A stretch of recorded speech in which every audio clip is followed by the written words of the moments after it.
Hello, friends. 781 days of war, and in brief today, as far as southern war zone is concerned, in Kherson and Zaporizhia, there has not been many changes. In east, however, there are changes, like in Avdiivka front. Pervomaisky Russian's army is now preparing to carry out offensive operation in Netaev Lovo after taking full control over Pervomaisky. The front line, starting from Netailovo, Yasno-Brodovka and down to Umansky, seeing lots of changes. Between Tonenko and Vodyane, Russian army almost advanced 2.5 kilometers on 3 kilometer wide front. While in Umansky, fight continues, and in southeast directions, Russians advance 200 meters. Semyonovka, Russian army controls more than 50%, no changes. In Berdichi, Russians control 75 to 80%, and they made good gains towards north of it. North of Avdiivka, that is Novokalinovo, offensive operations on, and Russians advanced almost 100 meters plus. On Bakhmut front, towards Ivanovsky, that is Krasnoye, Russians advanced 300 meters from the southern side. Novokali fight is continuing. Marinka, not much changes. However, Novomikhailivka seems to be under Russian army now. Very few parts are left with the Ukrainians. Russians also made advanced in west of Marinka. Interdiction missions continues as before. Main news which is flooded in social media and other mainstream media is about Palestine, Israel, Middle East. As far as Palestine or Gaza Strip is concerned, after almost 6 months of war, there has been no bombing from the IDF as it was extremely busy in countering attacks from Iran. Iran declared early morning today that it has started operation His Promise is True in 4 waves of UAVs, cruise missiles and ballistic missiles. In second phase, it also launched from various other resistance bases like in Iraq, Syria and Lebanon.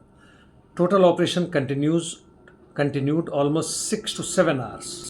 The moment Iran declared its operation was when they launched the first wave of attacks before they could reach Israeli border or damage anything else, and called it a success. Total could have been more than 200 UAVs, 3 dozens of cruise missiles, 110s plus surface to surface missiles. But due lack of any surprise element in it, as it declared almost 7 days before and in between as well, and all American media were abuzz with this oncoming Iranian attack as a revenge against Israelis. In addition to IDF, the other forces which started intercepting drones included US, UK and even Jordanian Air Force using their own aeroplanes and allowing their airspace for Israelis' warplanes to come and destroy them. As far as American or Israeli forces are concerned, they claim that more than 90% of these projectiles were intercepted and destroyed before they could reach or enter even Israel's airspace. However, as far as Iran is concerned, they claim it to be successful, and as video shows, many of their projectiles reached Golan Heights, Jerusalem and other parts, probably damaged few of the airfields and infrastructure. As Iran claims, the main targets were military ones and nothing to do with the civilians, and they called it, from their side, revenge is over, and now Bell is in Israel's court. United Nations Security Council will be debating over it, and US wants Iran to be declared as terrorist state.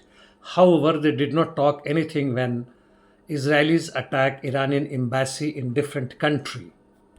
United Nations Secretary General Guterres also condemned Iran's attack. The attack by Iranian military against Israelis' installations, basically military as they claim, may not have harmed much as far as Israeli defense forces are concerned, but will cause lots of political chaotic situation in Middle East, whether Iran retaliates or not as desired by the USA.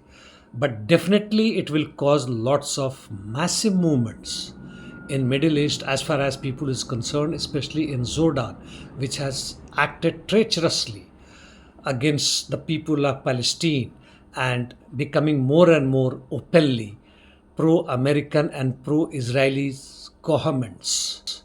Well, only time will tell what is going to happen. At the moment, as far as people's revolutionary movement are concerned, mass movements are concerned, against exploitation and Zionism, neo Nazism, imperialism is concerned, it is not happening due to lack of revolutionary parties and their guidance. Well, I will not go into detail today. Let us wait and watch how the global situation is unfolding. Thank you.